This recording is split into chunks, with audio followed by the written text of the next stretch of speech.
Merci de nous retrouver sur Gangan TV. Bienvenue dans cette émission Café Débat, un nouveau numéro, un nouvel invité. Il s'agit de M. Bahouri, président du mouvement UFDG Renouveau, évidemment vice-président de ce parti, en procès notamment avec les instances du dit parti Bahouri, qui rentre fraîchement de la France.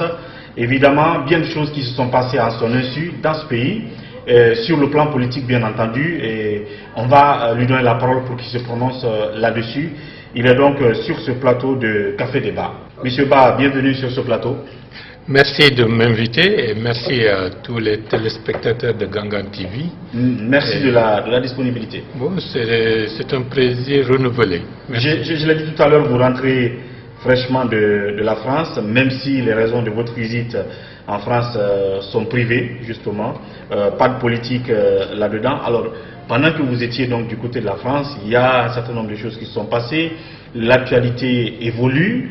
Alors du coup, vous avez à vous prononcer là-dessus. Première chose, d'abord, c'est l'impression de la déchirure de l'opposition républicaine que la création d'une autre entité nous a donné. Il s'agit du FAD, le Front pour l'alternance démocratique, qui est constitué aujourd'hui de celui qui est donc connu comme le porte-parole attitré de l'opposition républicaine en la personne d'Aboubacar Sylla, Jean-Marc Teliano qui est dans ce groupe, et évidemment Mouktar Diallo, qui ont été rejoints à un moment donné par deux autres partis, le député Souma et un autre justement. Alors votre réaction à cette création d'une autre entité au sein de l'opposition républicaine?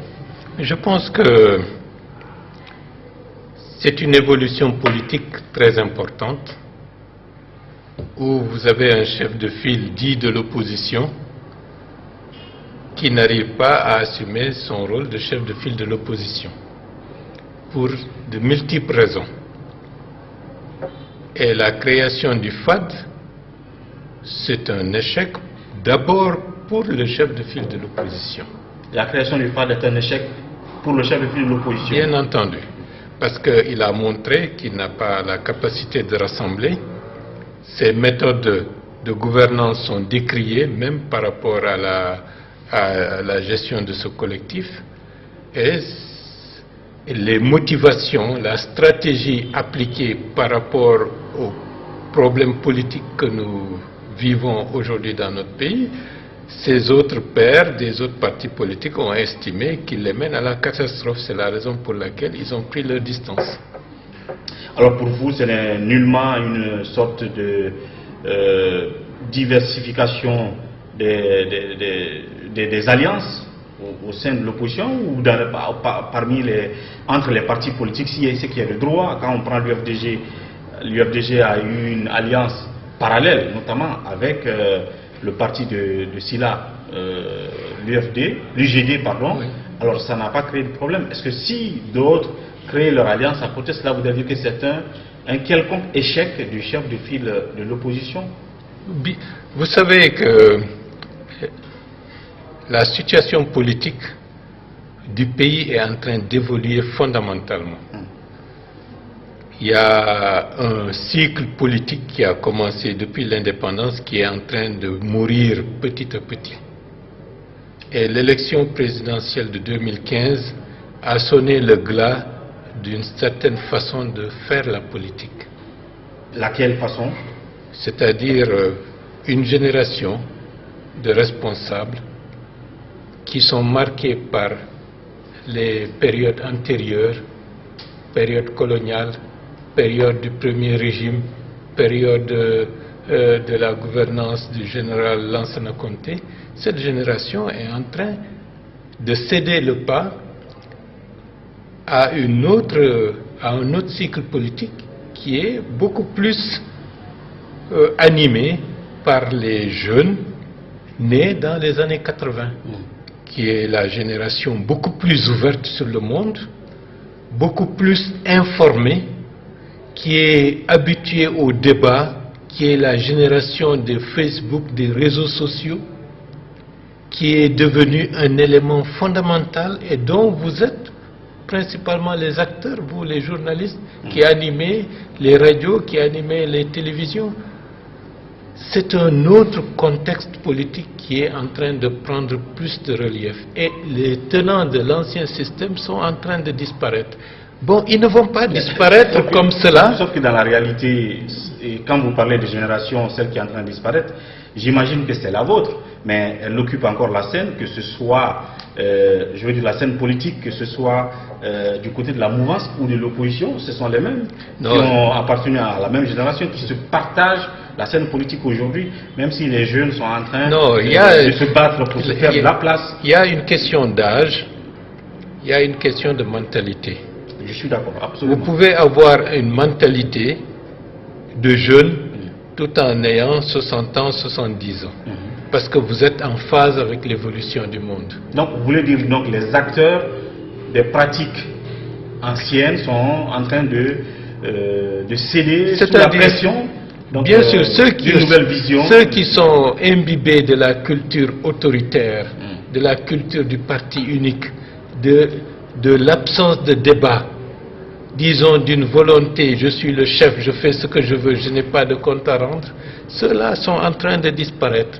Mais ils s'agitent, ils essayent de se cramponner, qu'ils appartiennent à l'opposition, dites opposition, parce que je préfère dire opposition, parce que derrière les mots, pratiquement, il n'y a pas vraiment un contenu substantiel qui permet de définir... Pour vous, il n'y a aucune opposition qui existe? Non, je ne dis pas qu'il n'y a pas une opposition, mais il y a des gens qui se disent de l'opposition parce qu'ils sont contre le président Alpha Condé. C'est tout. C'est parce qu'ils n'ont pas ce qu'ils veulent auprès du président Alpha Condé qu'ils se disent de l'opposition. À qui, par exemple? Oh, ce n'est pas la peine de rentrer dans ça. Il faut se positionner par rapport aux problèmes de la Guinée, par rapport aux enjeux sociaux, par rapport à des questions fondamentales. L'avenir de cette population relativement jeune qui doit avoir une meilleure santé, qui doit être mieux formée, qui doit obtenir de l'emploi, qui doit vivre dans un environnement de sécurité institutionnelle, etc. Ça, c'est les vrais enjeux. Et c'est à partir de là que nous devons faire émerger des politiques qui peuvent définir les gens. Est-ce qu'ils sont de l'opposition? Est-ce qu'ils sont pour le statu quo? Est-ce qu'ils sont de type conservateur? Donc, restons justement dans le cadre de cette actualité politique qui est donc d'une part la création du FAD. Pour vous, c'est le signe de l'incapacité du chef de file de l'opposition de gérer cette entité et tout ce qui était là autour de lui qui fait justement qu'il y a eu cette fissure et que les autres sont allés, je veux dire, créer le FAD. Pour vous, est-ce que ça ne sera pas le signe de la mort de cette opposition souhaitée, prédit même par Alpha Condé? Ça fait ça vous réjouit ou plutôt ça vous désole? Il y a une autre forme politique, d'autres cultures politiques sont en train d'émerger. Aujourd'hui, vous dites opposition, on peut se poser des questions. Qu'est-ce que vous voulez? Comment peut-on penser que quelqu'un se dit chef de file de l'opposition, il propose des mesures anticonstitutionnelles et lui et la mouvance se tombent d'accord pour entériner ça à travers un vote au niveau du Parlement? C'est le Conseil constitutionnel qui a bloqué cela. Et où se trouve la culture de l'opposition? La Cour constitutionnelle l'a plutôt validé? Non.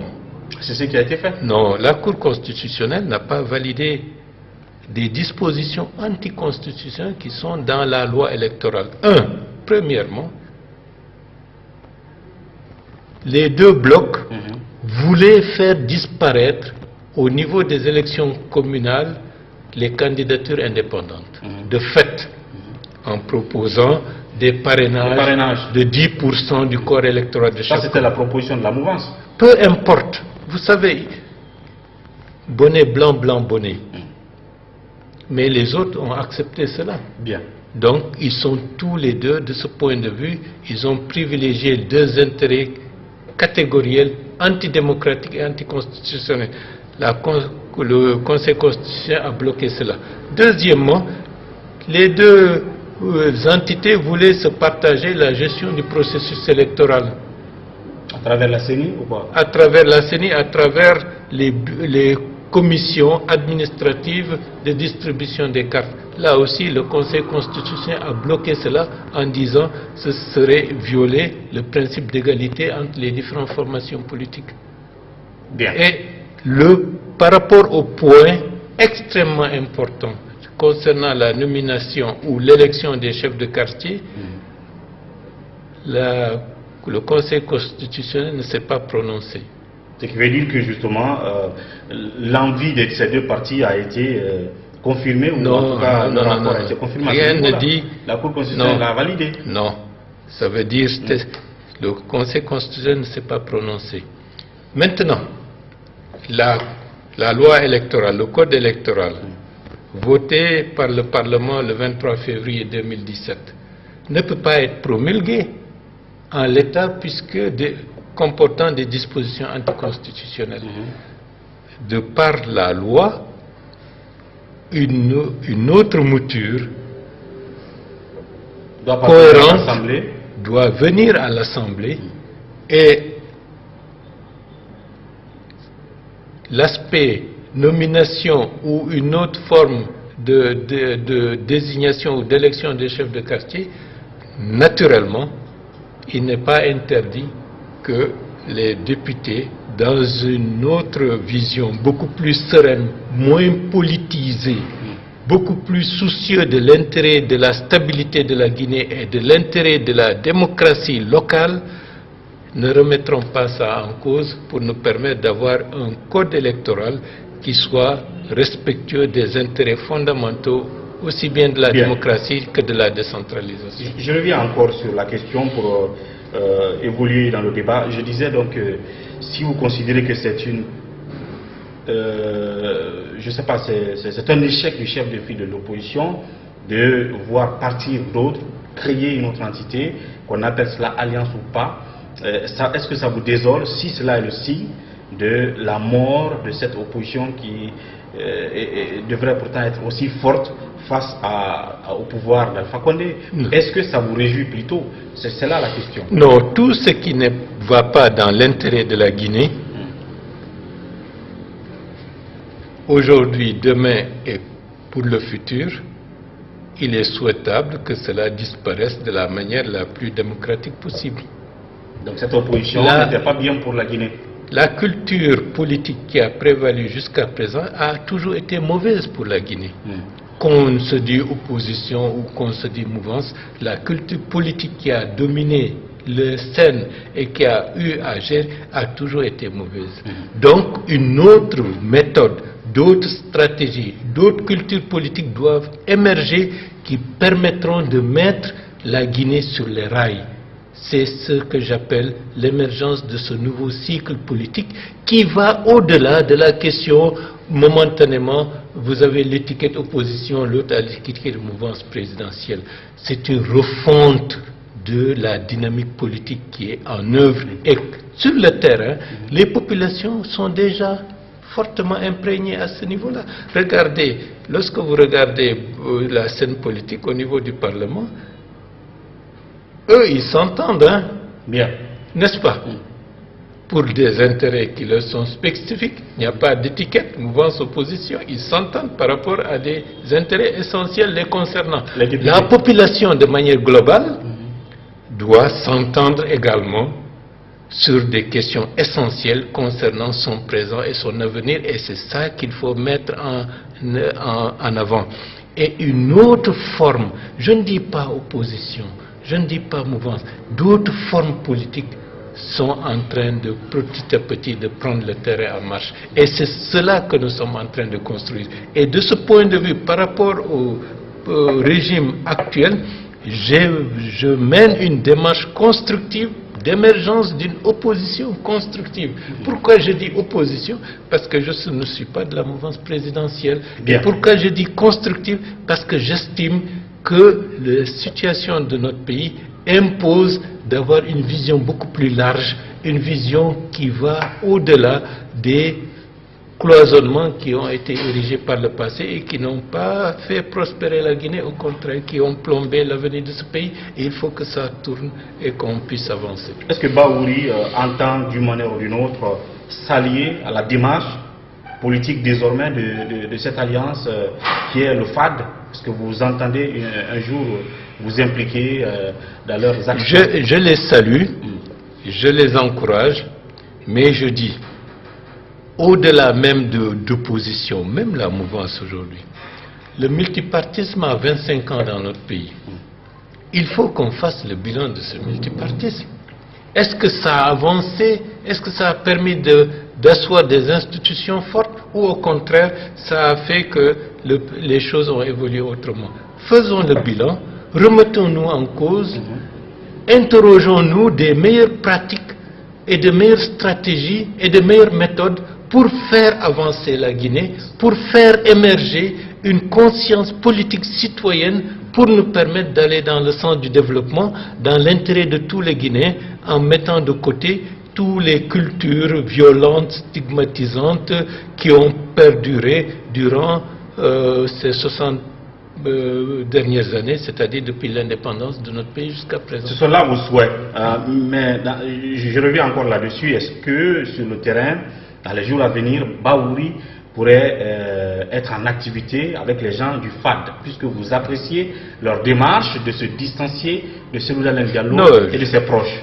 Je vais les rencontrer comme j'avais appuyé, j'avais contribué, appuyé ceux qui étaient contre le point 2 des accords politiques, c'est-à-dire le bloc libéral, des partis qui se sont RDD, BOC et autres, et la société civile. Et attention, quand vous parlez de BOC, qui est encore revenu auprès de Cellou Dalein Diallo. C'est ça. Et à ce moment-là, par rapport à ce point, nous avons, de manière séparée, nous avons évolué sur le même terrain et avec des revendications bien précises. Ils ont préféré tourner la page. Non, ceux qui étaient contre le point 2, RDD. À un moment donné. Oui. Et maintenant, ils sont revenus en disant que, puisque la loi a été votée, donc on tourne la page. Moi, je considère, ce n'est pas comme ça qu'il faut faire de la politique. Il faut être cohérent, il faut mettre les choses en conformité avec des idées, parce que le point 2 des accords, ce n'est pas que la loi dise maintenant c'est applicable. Les conséquences de l'application de cette loi, c'est l'instabilité dans le pays. Bien. Et tout ce qui peut mettre ce pays dans une situation mauvaise, d'instabilité et d'insécurité, je suis contre.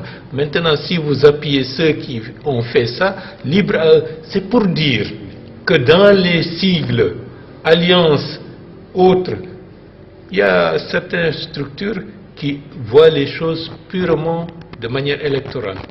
Regroupons-nous pour telle élection. Alors qu'il faut se regrouper par rapport à des programmes, par rapport à des projets de société, par rapport à une même vision du présent et de l'avenir du pays. Et c'est ça qui est fondamental. Et nous allons développer cela sur le terrain pour faire émerger d'autres acteurs politiques nouveaux. Il y a beaucoup de jeunes qui veulent faire de la politique, mais ils sont un peu perturbés dans la confusion ambiante. Il faut leur donner un contenu qui les motive, qui leur permet de savoir qu'ils s'impliquent, non pas simplement pour être élus, mais pour une grande cause qui les dépasse et qui concerne l'ensemble des citoyens. Justement, d'ici que cette force nouvelle n'émerge sur le terrain politique et elle est déjà présente.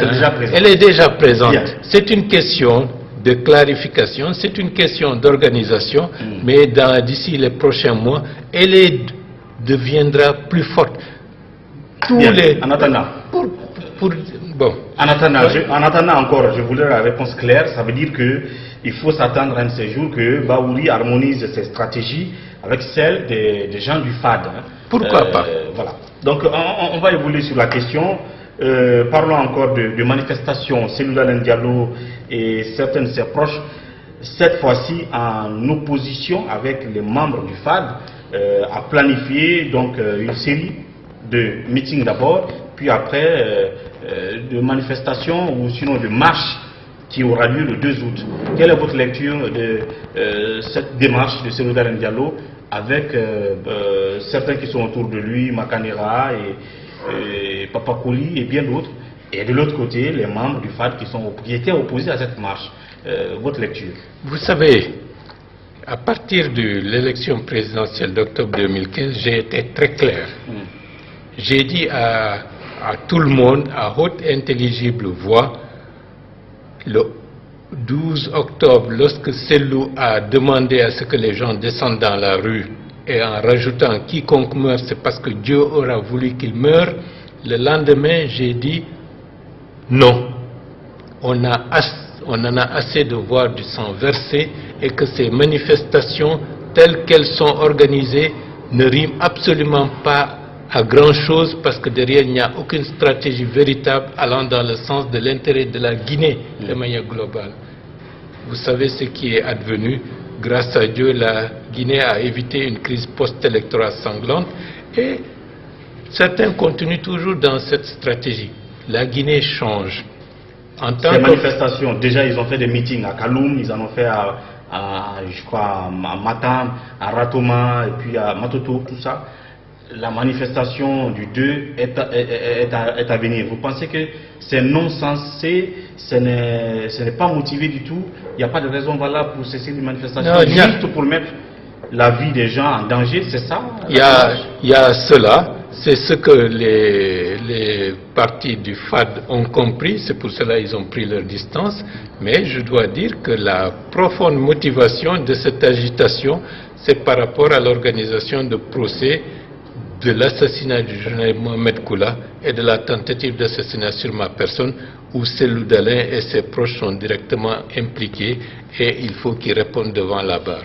Donc Sellou Dalein va mobiliser des gens de l'opposition, des milliers de militants pour faire le meeting, pour faire la manifestation du 2 août, pour perturber le procès lié à l'assassinat de Mohamed Koula Diallo et la tentative de l'assassinat, comme vous le dites, à l'encontre de votre personne. C'est ça? Bien entendu. Vous pensez l'agenda de Sellou? C'est l'agenda qui est très clair, très limpide. Ça a toujours été le cas. C'est lorsque ses intérêts sont mis en cause qu'il brandit la menace de manifestation. Pourtant, les délais du procès et les dates de manifestation ne coïncident nullement pas. Comment est-ce que c'est lié? Ils savaient que le procès allait être programmé vers telle période et ils sont au courant. Et ça, moi-même, je savais que ça devrait être comme ça. Lorsqu'il était dans l'impasse politique... Pourtant, quand on a écouté des discours en ville... Attendez. Quand on est oui? Non, vous savez, la politique, ce n'est pas ce qu'on dit qui est le plus important. C'est les motivations qu'on ne dit pas qui amènent à une attitude, c'est ça qui est fondamental. Lorsque...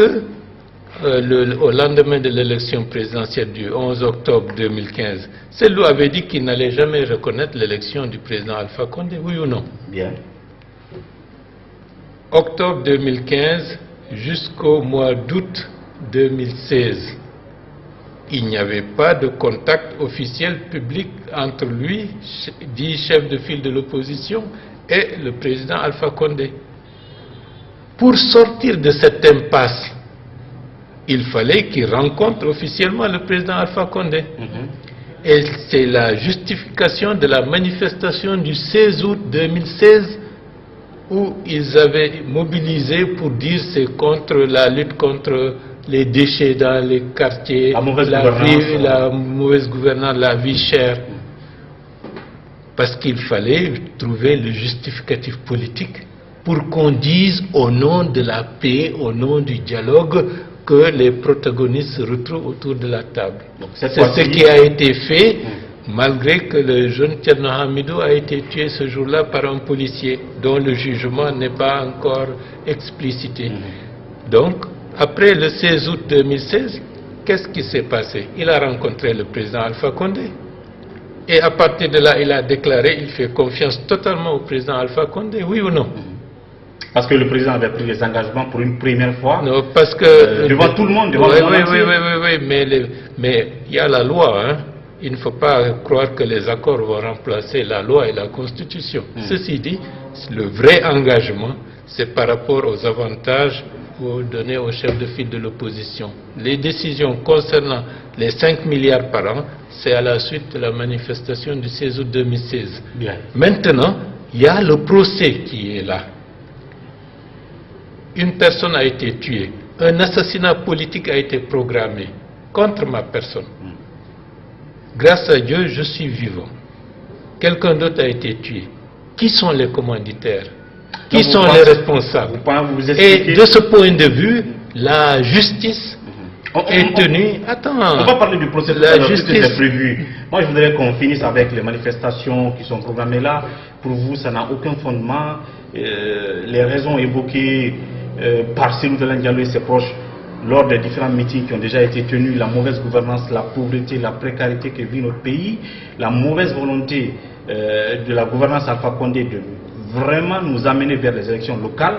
Pour vous, tout ça est faux, c'était inutile ces meetings et les discours n'étaient pas du tout vrais. C'est ce que je veux savoir. C'est de la mascarade. Tout simplement. C'est de la mascarade, tout simplement. Bien. Parce que s'il voulait... les choses sont en train d'aller dans le bon sens, comme l'ont dit les membres du FAD, politiquement. Cela veut dire que la population comprend de plus en plus ce qui était caché, ce qu'on lui cachait, la vérité. Malheureusement pour eux, Baouri est revenu, et comme il dit les choses et la vérité, il y a beaucoup de mensonges qui sont en train de disparaître. Bien, parlons maintenant du procès, justement, parce que ça vous intéresse tant. Le procès devait avoir lieu la semaine passée, malheureusement, qui doit être déplacé, et donc a été reporté pour des raisons de capacité d'accueil du tribunal de première instance de Dixine. D'abord, vous pensez que ces manifestations-là, c'était pour perturber le procès, mettre la pression sur la justice afin que le procès n'ait pas lieu. Alors, que dites-vous autour de ce procès? Est-ce que vous n'êtes pas de plus en plus satisfait, puisque on sait que ça doit se tenir d'un moment à l'autre pour que la vérité soit dite dans cette affaire? C'était une bataille très difficile et je pense que la justice a pris des engagements et elle est en train, avec certes beaucoup de difficultés, d'aller dans le sens de l'application de ces engagements. C'est très important. Bien. L'affaire du 5 février, c'est-à-dire la tentative d'assassinat sur ma personne et l'assassinat du journaliste Mohamed Koula, où des responsables nationaux, d'une manière ou d'une autre, sont impliqués, tenir le jugement, c'est un signal fort pour la justice guinéenne au regard de notre opinion et au regard de l'opinion internationale. Bien. Et c'est fondamental. La lutte contre l'impunité, le jugement de l'assassinat de Mohamed Koula est un test majeur pour la question liée à cette affaire politique où on utilise l'assassinat pour éliminer un adversaire politique et la question du 28 septembre 2009. Bien. Parce que les choses ne sont pas dissociées. Bien. Alors c'est extrêmement important, la crédibilisation du processus judiciaire guinéen. L'affaire du 5 février est un test majeur qui peut déterminer la position et l'attitude que l'opinion internationale, la communauté internationale et l'opinion guinéenne pourra envisager par rapport à la tenue d'un procès beaucoup plus complexe qui est relatif au 28 septembre 2009. Ce dit procès est reporté pour quand et pour où précisément? D'après les informations que nous avons, le procès est reconvoqué le 31 juillet, c'est-à-dire lundi prochain, en principe au niveau d'une salle d'audience dans la presqu'île de Kaloum. Bien. Un autre procès, pour en parler très rapidement, c'est celui relatif justement à votre exclusion, donc aux procédures d'exclusion du vice-président de l'UFDG que vous êtes. Est-ce qu'il y a une date qui est attendue? Qu'est-ce qui est attendu par rapport à tout ça? Parce que ça s'est rangé dans les tiroirs. Bien. Vous savez que le 3 mars dernier, le tribunal de Dixine a indiqué que l'acte que Cellou Dalein et consorts ont pris est un acte qui a violé les statuts et les dispositions de manière globale statutaire de l'UFDG. Cela a été dit? Bien entendu. Par le tribunal de Dixine. Donc c'est la raison pour laquelle Cellou a fait appel Et comme vous le savez, lorsque une décision judiciaire en première instance est prise, s'il y a appel, l'application de la décision est suspendue jusqu'à ce que l'appel soit jugé au niveau de la cour d'appel. C'est ce qui est en cours. Les procédures civiles sont relativement lentes, mais le collectif d'avocats qui gère le dossier vont être encore plus actifs pour que ce dossier, dans les meilleurs délais, trouve, disons, un dénouement. Si la Cour d'appel confirme la décision de la première instance, il va de soi que la décision devient exécutoire et à partir de ce moment-là, la question du leadership de l'UFDG va être résolue. Non, la question du retour de Bahouri sera, on va dire, réglée, n'est-ce pas? C'est ça. C'est-à-dire que vous reviendrez par le droit. Ça, c'est par le droit. Bien. Mais par le fait politique, par l'attitude et le comportement des militants, si ça traîne, les militants vont prendre leurs responsabilités. Bien. Alors donc, si vous avez un autre sujet qui vous tient à cœur, bien entendu, quand vous étiez absent du pays, vous avez 1 minute là-dessus. Il y a un sujet extrêmement important et je pense que c'est très important. L'affaire des Modoula est une affaire importante qui interpelle la gouvernance globale. On ne peut pas continuer à laisser les choses se faire et 10 ans après réagir et faire comme si détruire des habitations, c'est la meilleure solution. Il faudrait qu'il y ait une gouvernance qui anticipe dans le cadre de l'aménagement du territoire, dans le cadre de la responsabilisation de la gouvernance locale pour que les choses soient faites à temps pour éviter des allers-retours qui détruisent le pays. Il y a un autre fait aussi qu'il faut saluer. La Banque mondiale a accordé une enveloppe de crédit de 500 millions de dollars à la Guinée. Il faut s'en féliciter. Maintenant, il y a des impératifs que le gouvernement doit assumer et appliquer le plus rapidement possible. Le président de la République a instruit le Premier ministre de mettre en place, disons, une commission d'études par rapport à la capacité d'absorption de l'économie nationale. Qu'est-ce que cela veut dire? Lorsqu'on entend ça, les gens ne vont pas comprendre. Ce que nos compatriotes doivent savoir, il y a de l'argent disponible pour la Guinée. C'est-à-dire il y a de l'argent où les bailleurs disent voici de l'argent pour la Guinée. Maintenant, si l'argent est décaissé, vous avez une période à laquelle ce montant est disponible.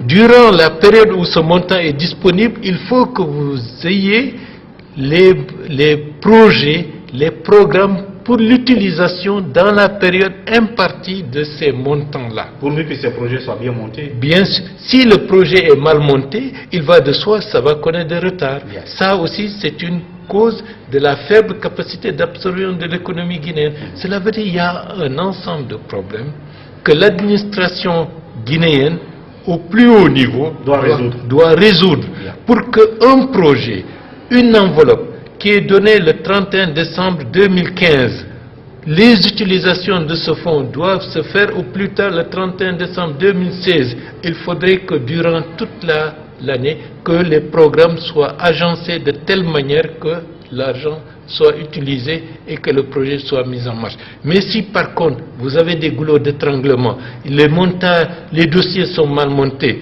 les bailleurs vont renvoyer le dossier pour dire que telle chose n'est pas faite, ce qui aurait dû être fait en janvier. Si c'est au mois de mai que c'est fait, il va de soi que vous avez accumulé de retard. À la fin de l'année, le décaissement hypothèse de 500 millions de dollars, si vous n'avez décaissé que 200 millions de dollars, les 300 millions de dollars sont retournés. C'est comme ça que la Guinée est en train de perdre des opportunités.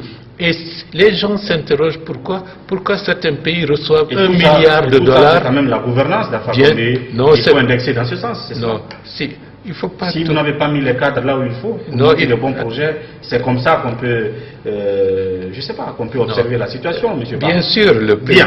Attends.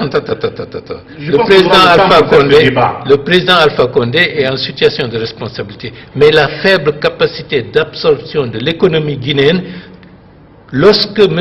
Kassori a été désigné comme directeur général de l'agence des grands projets, c'était pour accélérer... Non, ça c'est 1904. Au temps de Lansana Conté.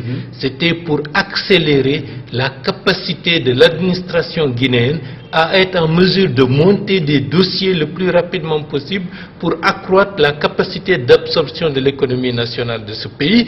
Et ça, c'était il y a plus de 20 ans. Et jusqu'à présent, on est au même problème. Ça, c'est les problèmes de fond de la gestion de l'administration. On aurait pu gérer en 7 ans. Qu'on aurait... Si le président Alpha Condé s'est focalisé là-dessus. Non, cela veut dire que il ne faut pas ramener à une vision trop politicienne des choses. Le nœud du problème, du faible fonctionnement de l'administration guinéenne, de la faible capacité de mobilisation des ressources, interpelle... Alpha Condé n'y est pour rien, M. Ba. Il a sa responsabilité en tant que président de la République. Une opposition aussi a sa part de responsabilité. C'est la raison pour laquelle moi, aujourd'hui, Baouri, qui entend être le prochain président de l'UFDG, je le dis à haute et intelligible voix. Je ne veux pas mettre, disons, pointer du doigt seulement X. Je fais ressortir des problématiques. J'y réfléchis avec mes équipes pour que demain, nous puissions résoudre les problèmes. J'avoue que c'est un sujet très alléchant, très essentiel, cette affaire de capacité d'absorption de l'économie guinéenne. On peut en faire un sujet entier pour une autre occasion, en parlant justement d'économie, c'est très important. Et là, pour qu'on fasse un peu le diagnostic de la situation, pour savoir qui. Parce que je me rappelle que le président Alpha Condé, à un moment donné, quand il a fait ce constat, il a tout de suite touché l'incapacité de ses ministres de monter des projets bancables afin que notre économie soit plus capable d'absorber de l'argent qui est disponible. Il a même dit qu'il va, je ne sais pas, payer des cabinets qui viendront spécialement monter des projets. C'est une honte pour un régime, mais j'ai dit qu'on aura le temps d'en parler. Ce n'est pas simplement une honte pour un régime, c'est une honte pour le pays. Bien voilà. Parce que un gouvernement, c'est des ministres, mais les projets, c'est des administrations. Donc c'est une honte pour le pays. Vous avez parlé de démodulage, je veux que vous reveniez là-dessus en 30 secondes pour qu'on termine cette première partie de l'émission. On vous a entendu parler et accuser, je ne sais pas, en tout cas indexer Selouda Diallo qui a fait une visite sur le site de Demoudula. Vous avez dit que c'est une démarche qui vise à politiser les choses ou à, je ne sais pas, à profiter des problèmes des citoyens. Pourquoi ? Est-ce que Selou n'avait pas le droit ou le devoir d'aller à Demoudula, d'orloter les gens, de sympathiser avec eux? Il a le droit d'aller rendre visite aux populations sinistrées de Demoudula, c'est son droit. Bien. Mais ça a été une occasion que je n'ai pas créée, que lui-même s'est créée, où certains ont rappelé ses propres déclarations lorsque les quartiers de Kapororaï ont été détruits en 1998, où il incriminait les populations en disant que les populations sont responsables de ce qui est arrivé et que ce n'est pas une question de droit de l'homme. Et ça, sa déclaration a été entendue intelligemment, donc, bien entendu, à l'époque. Donc c'est ça qui amène à ce qu'il essaye de se justifier aujourd'hui, mais il a le droit d'aller voir les populations sinistrées. Donc pour vous, s'il va aller à Demoudula, c'était pour se racheter? Non, je ne dis pas ça, ça n'a pas d'importance. Ce qui est important, c'est regrettable qu'avec l'expérience et les tragédies que nous avons connues à Kapororaï, qu'encore nous connaissons ce genre de situation.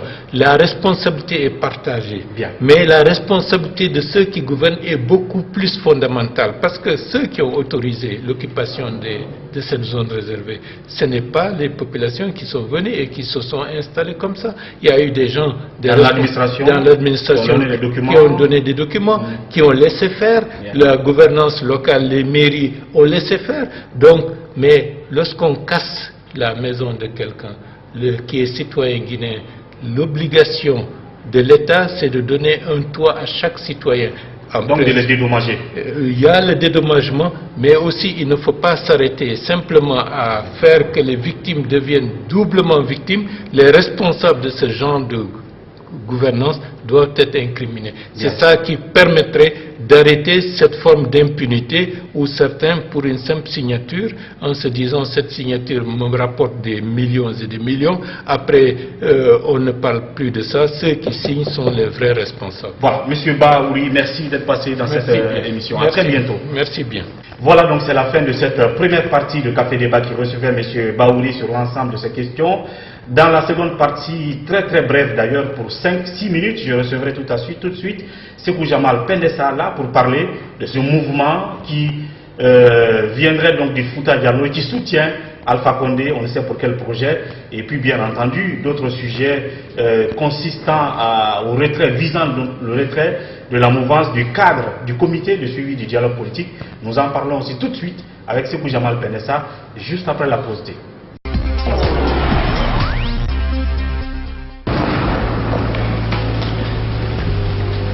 Il existe des choses qui nous donnent la force et l'audace d'aller au-delà de notre imagination. Le thé Akbar. Le thé Akbar est fabriqué en utilisant uniquement les feuilles soigneusement sélectionnées en provenance de Ceylon. La qualité du thé Akbar a été évaluée selon les normes les plus strictes par des experts en dégustation qui se sont appuyés sur près d'un siècle d'expertise dans ce domaine. Premier producteur de thé, vous pouvez faire confiance à la famille Akbar pour vous garantir votre santé. Seule la meilleure tasse de thé peut vous procurer de la fraîcheur. Thé Akbar, le leader mondial. Sékou Jamal Pendessa sur ce plateau comme annoncé. Pendessa, bienvenue. Merci. Deux sujets à débattre rapidement en 6 minutes. Le Fouta pour Alpha Condé. Quel agenda caché? C'est la question qui se pose. On a vu Alpha Condé qui s'est offert un bain de foule une fois encore au siège du RPG Arc-en-Ciel, malgré qu'on lui a toujours reproché ce fait d'être président de la République et de toujours venir fréquenter un parti politique. C'est lui-là qui l'a mis au pouvoir, mais le véritable sujet, c'est ce mouvement coloré, régionaliste, ethnique, et qui soutient le président Alpha Condé. On ne sait pas ce qui se cache derrière. Oui, on ne va pas revenir sur sa présence au siège du RPG Arc-en-Ciel. On l'a dit suffisamment, les juristes aussi ont prouvé que c'est illégal. Donc ce n'est plus l'objet de débat. Maintenant, ce que vous appelez des raisons cachées, il n'y a pas quelque chose de caché, c'est clair quoi. Vous savez, il y avait tout un enchaînement qu'on rappelait ici à chaque occasion. Je vous disais quelles étaient les intentions d'Alpha Condé par rapport à cette question d'éventuel troisième mandat. Mais aujourd'hui, c'est tellement clair. Et vous l'avez vu, cette association du Fouta pour le professeur Alpha Condé qui vient au CDR Arc-en-Ciel et avec des déclarations surprenantes pour les uns, mais peut-être pour les autres, rien n'est surprenant. C'est peut-être ce qu'Alpha cherchait. Vous savez, il y a eu toutes les tentatives d'amener les gens à dire ce qu'ils voulaient entendre. Vous avez entendu la rencontre de Kindia. Il cherchait à ce que la Basse-Guinée lui offre ou lui annonce l'intention de lui offrir un troisième mandat. Ça n'a pas été le cas. Il est parti en Haute-Guinée. Ça n'a pas été dit ouvertement, mais dans les images, on a vu beaucoup de signes et des slogans qui nous font croire que oui, il y avait cette volonté de le dire. L'intention est toujours là, mais beaucoup des connaisseurs de la vie politique du pays disent que Alpha Condé ne voudrait pas que ça vienne d'une région supposée, région d'origine du président de la République. Il voulait que ça vienne d'ailleurs. Et c'est ce qui s'est passé. Et cette fois-ci, vous avez vu le monsieur qui parle au nom du Fouta et il attribue des propos aux sages de Fouta. Vous voyez le niveau du degré de cette déclaration. Il dit qu'au Fouta, les sages leur ont dit, quand on est président en Guinée, c'est pour toute sa vie. Et là, moi, je dis, il faut que les sages de Fouta réagissent puisque qui ne dit mot consent. S'ils ne disent pas quelque chose, le monsieur là va les plonger et ce qui va arriver demain, puisque je vais ironiser, j'ai échangé avec une collègue Djenab Diallo, on se moque souvent entre nous. Je lui ai dit, vous avez vu, c'est vous qui avez l'habitude de dire, c'est nous, la basse Guinée, qui sémons toute la pagaille en politique ici, mais cette fois-ci, ça vient de chez vous, du Fouta. Vous comprenez? Donc, c'était juste pour ironiser. Mais ce qui reste clair, il faut que les sages du Fouta disent clairement, nous n'avons jamais dit ça à quelqu'un, il n'a pas parlé en notre nom, sinon, ce qui pourrait arriver demain, on dira que il y a eu beaucoup d'intentions cachées, mais de façon claire, l'affaire du troisième mandat est venue du Fouta. Et il faut l'éviter. Je pense qu'Alpha Condé est consentant. Si vous avez suivi sa communication gestuelle, quand le monsieur parlait, il se sentait à l'aise. Hein? Donc il était partant. Et lui, quand il est venu, son discours, vous comprenez immédiatement qu'il a renforcé ce que le monsieur a dit. Est-ce que ça, c'est une démarche qui vise à cimenter le tissu social ou plutôt à le rendre plus fragile, puisque derrière ça donne l'intention ou l'impression qu'il y a une région qui ne soutient pas tout ce qui est développement, tout ce qui est, je ne sais pas, Alpha Condé, c'est une sorte de stigmatisation et de dire aujourd'hui, oui, cette région entière qui ne voulait pas de moi, qui ne voulait pas du progrès de la Guinée, commence à se réveiller. Est-ce que c'est ce discours qu'on devait entendre et qui n'est pas bien en vérité pour la Guinée, pour terminer sur ce sujet? Bon, je pense que il a fait ce qu'il a voulu montrer dans sa communication. Si vous avez bien compris, il veut faire croire au Fouta que lui, il n'était jamais contre le Fouta. Pour preuve, il a travaillé avec des fils dignes du Fouta depuis l'étranger. Il a cité quelques-uns que je ne connais pas. Vous comprenez? Il a voulu véhiculer ce message. Donc, pour que cette région soit acquise à sa cause.